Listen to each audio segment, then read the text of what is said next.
Great to see you guys. Good week of practice. Had a good camp. Been really appreciative to how attentive these young men have been. I think the head coach has done a very good job with how we've gone about having the meetings, being as distant as we can. Practices have been real good, and now it's time to play for real. So it's going to be fun, and it's going to be a good season. We'll see. It's always going to be, each year is a different year, but this is even going to be more different as we saw some of the stuff from last night on how the game was. But anxious to get started. Questions?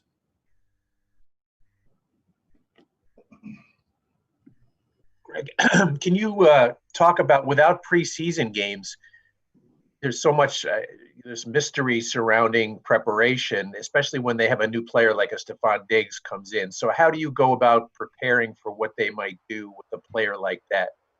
You know, one of the things is that, Rich, is that, and I've said this a long time ago, back, when I helped on some of those committees and stuff as a head coach and stuff, is that I'm not real big on preseason games anyway. It doesn't make any difference to me. When your practices are heated, when your practices are doing what we need to do, when our conditioning is done well and we're playing every snap in practice like it's a game, if we're not in pads and OTAs and stuff, I can tell who can play and who can't play. I don't need all those, and we don't need, this staff has been together so long, we know what we're looking at. The big thing is that the fact that we're healthier, because every single year that I've been doing this, there's somebody that you were hoping to count on that get nicked up, get bunged up, maybe losing for the season in a preseason game that didn't count. So I'm really not worried about not having those preseason games, to tell you the truth. Greg, do you expect to have Marcus, and at what capacity? Yeah, he had a good day today. So, and he's done a very good job. Real proud of him on the captain. It's fun for me to see that those guys respect him. When you vote for captains, you don't vote for people you like, you vote for people you respect. And respect is earned. And your respect is through your example, not your voice. And so he's had a good camp and had a good day today.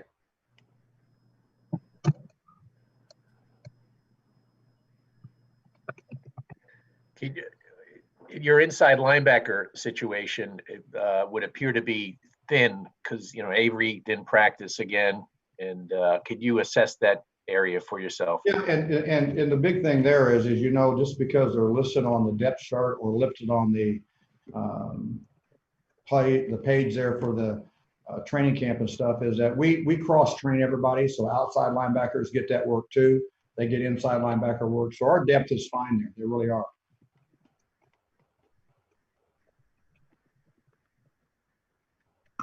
Greg, how much of a test is this for your secondary, the Bills receiving core with Diggs, Brown, and Beasley? It's a very good core, and the young quarterback is matured too. We've seen every single game film he's played in since his first start in everything, even in the preseason. Back when I was at Cleveland, we've seen every single snap that he has played as a quarterback. And then this receiving core, we've gone against them. No matter where they're at or where they're from, have gone against them. And we've done a good job as a staff on picturing up the right type of things and the right type of study cut-ups that our players can see each one of those guys. Maybe not all those guys together because they haven't played together yet on film, but we have the right type of teaching tape. So it'll be a challenge, but it is every single week in this league. Is we've seen the league go to more of a passing offense, a passing league. Greg, how has McDougal kind of fit in with the secondary since he got here, and has there been anything about him that maybe you didn't know about his style of play or what his abilities were that I've admired his play for a long time, and I love those guys that have had to prove themselves, the guys that nobody else counted on. And so I've watched him from afar for quite a while, and I've used some of the plays that he has been in on other places before. I've used them on some examples of some good teach tape on guys that I had at the time. But until you have a chance to experience them day in, day out, on the field, under stress, talking in and out that way, he's a smart guy. And so that part of it makes me feel even better. There's a reason why he can maximize his ability, because he's a smart young man. And again, he's another guy that's got the respect of the team here in a short amount of time. Gregg, from a defensive standpoint, when you see a rookie tackle out there, I'm sure there's certain things you do for the other team's rookie tackle. You guys are starting a rookie tackle. What have you seen from your vantage point from Mekhi Becton? You know what? He has to duck to go in and out of every door, turn sideways to go in and out of every door. He fills every single door up. And no matter who you are, you better get ready for a fist fight in the phone booth. And he's a very powerful young man. And he's only going to get better through more competitive snaps. He's impressed our guys. Our guys like him. You know, he's one of those guys that sometimes if you're a finesse type of a person, you know, the defensive guys don't care for you. He is a mauler. And so our defensive guys like him a lot and respect him. Gregg, I'm not sure if this has been the case with Brian Daboll in years past, but last year he did a lot of stuff with the receivers in terms of jet sweeps, end arounds, even some passes off of that stuff.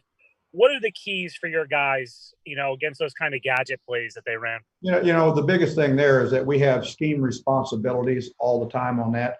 And we pictured up a ton of that stuff. And that's not something that's, you know, just in the National Football League. A lot of these guys have played that type of style of ball and have good trained eyes by some really good college coaching too that they've had to go do. I'm blessed up here with this staff to where we've got, you know, staff that have played against that quite a bit. So our packages are sound in that way. And we'll see, you know, they do a good job with that. And Dave's does a good job with all of his packages, with all of his scheme stuff. Gregg, do you expect, you know, perhaps they come out in some hurry up stuff? Because I think I recall correctly, last year's opener, they might have come out in that early in the game. Yes. And I don't know, conditioning could be an issue, you know, having no preseason. Do you expect them to try some of that? Yes, I do. And we've talked about that long and hard, and we have practiced that throughout the whole training camp. And in fact, one of the things our guys are doing right now, they're going through a defensive players only meeting. And you're exactly right. How they opened the game last time was that style of play. We practiced against that through the entire training camp. Our offense did a good job in the entire training camp on doing that style of play too. You know, there would be days where that was the point of emphasis that our head coach wanted the offense to do. So we've got a lot of good reps with that. And that's how they did start the game against us. And we prepped that all week long. Any other questions for Coach?